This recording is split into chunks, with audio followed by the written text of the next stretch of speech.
Bonjour, que notre Seigneur Jésus-Christ vous bénisse en cette belle journée du 24 septembre 2021 et qu'il vous comble de toutes ses grâces. Aujourd'hui, nous allons parler de l'impact des iniquités des parents sur les enfants et des enfants sur les parents.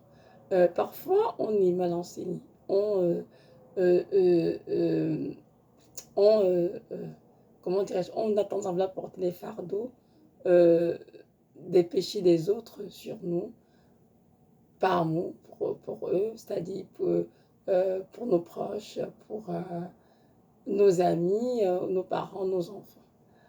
Nous devons savoir que notre Dieu est un Dieu juste. La parole, hein, que la justice et l'équité soient de son trône. Donc notre Dieu est un Dieu qui est juste, il ne fait que le favoritisme. Bien sûr, les parents et les enfants ont des liens de sang et sont appelés à s'aimer, à vivre ensemble.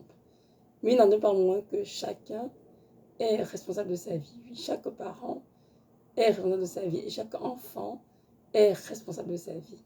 Le salut est avant tout individuel et personnel. Et chacun doit vivre sa vie sachant qu'il rendra compte à Dieu pour lui-même. Nous sommes tous appelés un jour en jugement. Nous tenons en train de Dieu. Nous allons tous, comment dirais-je, répondre de nos actes dans le Seigneur. Et donc c'est important de savoir que le jugement, aucun parent ne parlera pour son enfant et aucun enfant ne parlera pour son parent. Chacun va parler pour soi, mais il doit rendre à Dieu comment il a vécu sa vie. J'ai connu un frère dans la foi qui aimait le Seigneur, certes, mais qui n'est pas le discernement assez poussé pour savoir en fait que ni même sa famille en fait qui trempait dans les choses ténébreuses.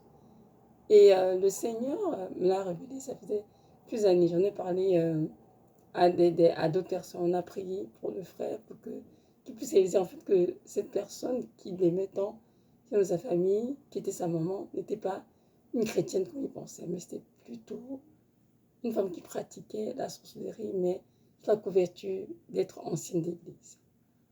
Alors, le temps est passé, une année est arrivée, le Seigneur a dit, il est venu ce temps pour toi. Tu dois dire à ce frère ce que fait sa mère, afin qu'il prie pour elle, qu'elle se répande, afin de ne pas finir sa vie en enfer. Alors j'ai dit, Seigneur, je dois dire ça à ce frère parce que c'est quand même très délicat. Il m'a dit, c'est moi qui te l'ordonne, tu le dis et les conséquences, tu les assumeras et je serai avec toi. Alors j'ai donc dit au frère ce que je m'avais révélé. Et le frère, très en colère, a commencé à dire, pourquoi est-ce que tu insultes ma maman? Je lui ai dit, mais non, je ne peux pas insulter ta maman. Je lui ai dit, pourquoi est-ce que tu m'insultes, pardon? Je lui ai dit, non, je ne t'ai pas insulté.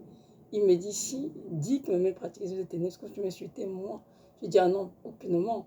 Ta mère est une individu créée à part entière et toi également. Donc vous êtes peut-être, oui, vous êtes des liens de sang, mais ce n'est les péchés de ta mère restent les péchés de ta mère, et les péchés de ton père restent les péchés de ton père, et tes péchés doivent rester tes péchés à toi. Chacun est responsable de ses péchés et de sa vie. Alors, le frère, dans une colère très verte, a commencé donc à débiter tellement de choses. Et le Seigneur m'a dit, calme-toi, continue de prier pour lui, parce que c'est la vérité qui la franchira.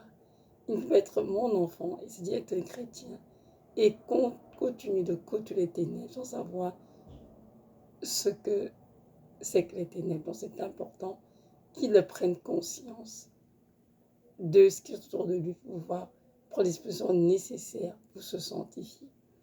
Et j'étais quand même attristée de voir sa réaction. Je disais que mon Dieu, Seigneur, je ne sais pas ce qui agirait comme ceci, Seigneur. Et parfois je me disais, Seigneur, est-ce que j'ai dit que je n'étais pas bien? Est-ce que j'aurais dû parler de ça en fin de compte? J'étais dans le doute. Et là, le Seigneur m'a donné un rêve. Il m'a dit, c'est moi qui vais te le dire. Et je te peux t'assurer qu'il va être délivré.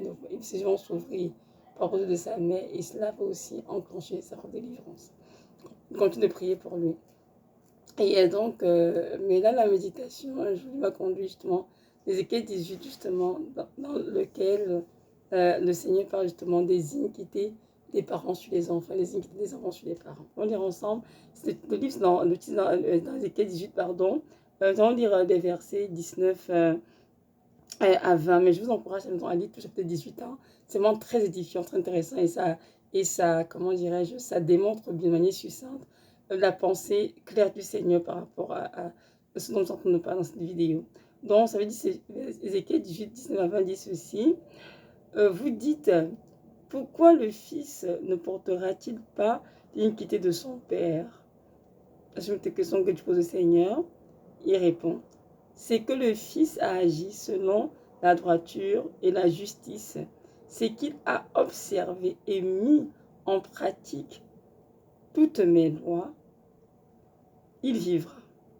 L'âme qui pêche, c'est celle qui mourra.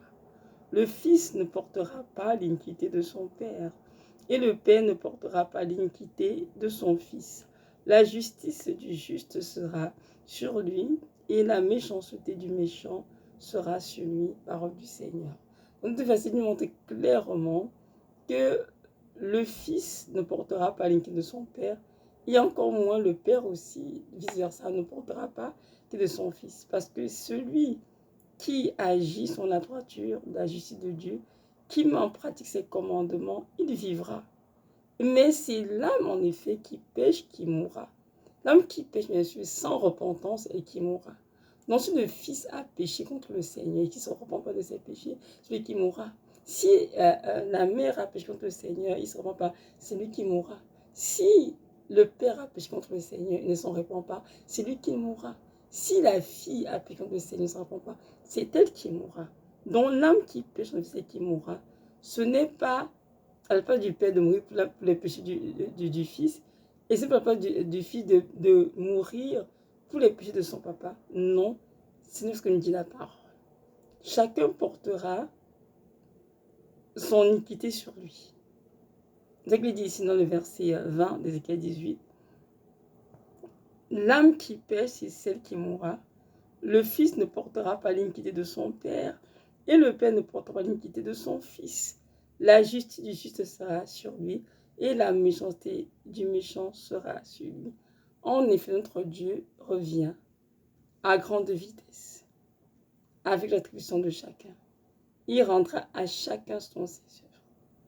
Donc, toi, enfant chrétien, par amour pour tes parents, ou bien tes frères, tes sœurs, n'essaie de porter une iniquité sur ta tête, parce que ça ne marchera pas du tout. Et vous, parents, pour vos enfants, n'essayez pas de porter une iniquité sur vos têtes, parce que ça ne marchera pas. L'âme qui paie, c'est celle qui mourra, s'il n'y a pas de repentance, bien sûr. Et chacun est responsable de sa vie, et aussi doit assumer les conséquences de ses péchés. Donc, il faut que ce soit très clair. Ne mélangeons pas les choses, mais comprenons bien quelle est la pensée du Seigneur et marchons dans ses voies en toute quiétude, en étant responsables de nos vies, en veillant sur nos voies, en faisant la crainte de son nom, en faisant sa volonté, plus éviter notre jugement du Seigneur, tête basse, c'est-à-dire dans la honte, dans la confusion. Dieu a créé les familles, mais dans la famille, Dieu est le Père de tous. Et les enfants et les parents doivent s'aimer, doivent s'entraider les uns des autres, mais chacun est responsable de ses actes, de ses conséquences. Donc voilà. Que notre Dieu vous bénisse, vous accorde vraiment la sagesse divine pour comprendre ces choses et marcher dans sa vérité. Soyez richement bénis. Shalom.